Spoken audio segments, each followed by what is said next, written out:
You know what's strange? We talk endlessly about boomers and millennials. We dissect Gen Z like there's some kind of fascinating new species. But there's this entire generation that just exists in the middle, barely mentioned, almost invisible. Generation X, born roughly between 1965 and 1980. They're your older co-workers who never complain. Your parents who seem oddly detached sometimes. The people who built the internet but don't post about their breakfast. And here's what nobody tells you. The reason Generation X thinks differently has everything to do with the world that raised them. They were the first generation of latchkey kids on a massive scale. Picture this. It's 1978. You're 8 years old and you come home to an empty house because both your parents are working. No smartphone, no Ring cameras, no way for anyone to check if you're okay. You let yourself in, make yourself a snack, do your homework alone, and wait. A study published in the American Journal of Orthopsychiatry found that by 1984, approximately 7 million children between ages 5 and 13 were regularly unsupervised after school.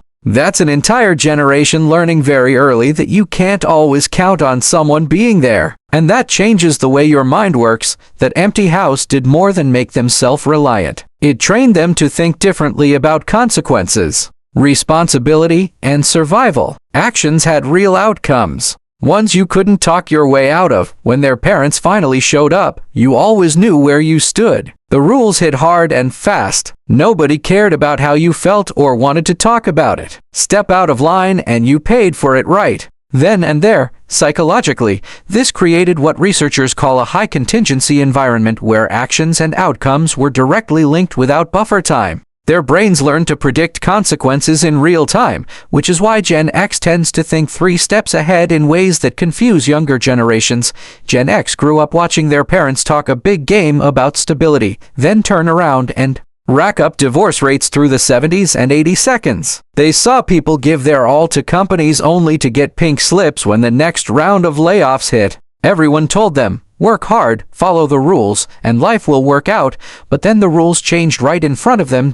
So yeah, psychologists might call it defensive pessimism, but Gen X just calls it realism. Their brains adapted to expect instability. It's not that they're cynical exactly. It's more like they built emotional armor. They hope for good things, but deep down they prepare for disappointment because experience taught them that security can disappear overnight, and that's a huge reason they think differently online too. You barely hear them on social media because they grew up in a time when privacy was normal. When you messed up as a kid, maybe a handful of people knew and that was that. No phones, no viral videos, just some awkward memories in a basement or a parking lot. The idea of broadcasting your life to strangers doesn't feel natural to them. It feels dangerous. It's not about not understanding technology. It's about growing up believing that the less people know about you, the safer you are. Gen X basically turned irony into a psychological defense system. Crack a joke, keep things at arm's length, laugh it off before it hurts. And you can see exactly where that mindset came from.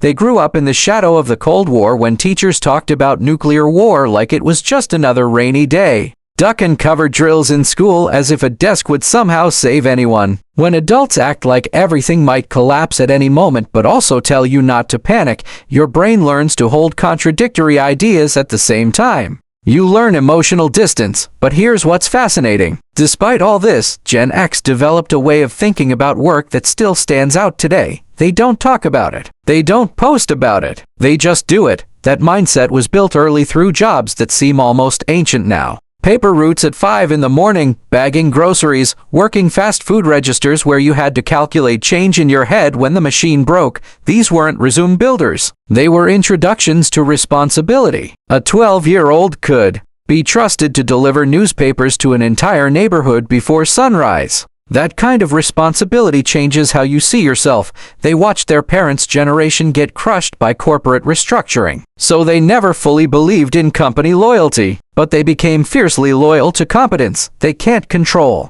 whether layoffs happen, but they can control whether they're the most capable person in the room when they do.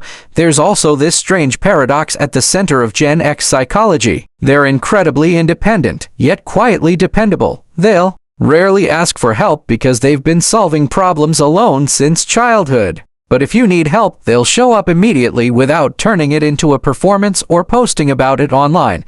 That mindset came from forming strong friendships out of necessity when parents weren't around, and their relationship with authority is even more revealing. Gen X respects competence, not status. If you've earned your position through real skill, they'll follow you anywhere. But if you're hiding behind a title without knowing what you're doing, they lose respect instantly. And honestly, you can understand why they think that way. They grew up watching authority figures fail repeatedly. From Watergate to Iran-Contra to the mishandling of the AIDS crisis, they saw people in power make serious mistakes while pretending everything was under control. They also faced economic instability again and again. The youngest Gen Xers graduated into the dot-com crash. The older ones hit midlife during the 2008 financial crisis. After enough economic shocks, your brain stops believing permanence exists.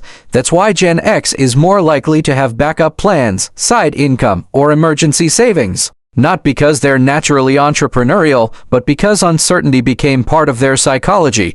Researchers in the Journal of Adult Development found that Gen Xers report lower levels of seeking social support during stressful periods. Not because they don't have people who care about them, but because depending on others feels psychologically uncomfortable. And this self-reliance shaped how they learned too. Before the internet, information had weight. Gen X spent hours in libraries digging through card catalogs just to find one useful book. Knowledge required effort, patience, and time. Cognitive psychologists describe this as deeper encoding, where information that takes effort to obtain becomes more deeply stored in memory. In other words, struggling to learn something changed the way they thought. They also learned to fix things physically because that's what people did back then. When your bike chain slipped or the TV stopped working, you didn't immediately replace it. You grabbed tools, took things apart, and tried to understand how they worked. That built a kind of mechanical confidence that newer generations often never had the chance to develop. And now Gen X watches their kids grow up in a completely different world. Constant supervision. Smartphones everywhere. Social media documenting every mistake permanently. They gave their children the attention they never had. But sometimes they quietly wonder if too much protection creates dependence. Because in the Gen X mindset, visibility has always felt connected to vulnerability. The truth is, Generation X may be the last generation that fully remembers what it felt like to be unreachable, to sit alone with your thoughts, to be bored, to solve problems without immediately searching for answers online. They're not better than other generations, just psychologically shaped by a strange historical moment when the old world was disappearing and the digital world hadn't fully arrived yet. That's why Generation X thinks differently. They're the bridge generation, and bridges rarely get celebrated. They just quietly hold everything together while everyone else passes over them, and maybe that's the most Gen X thing of all. Not needing anyone to notice. If this hit home for you, please subscribe. I would genuinely appreciate your support.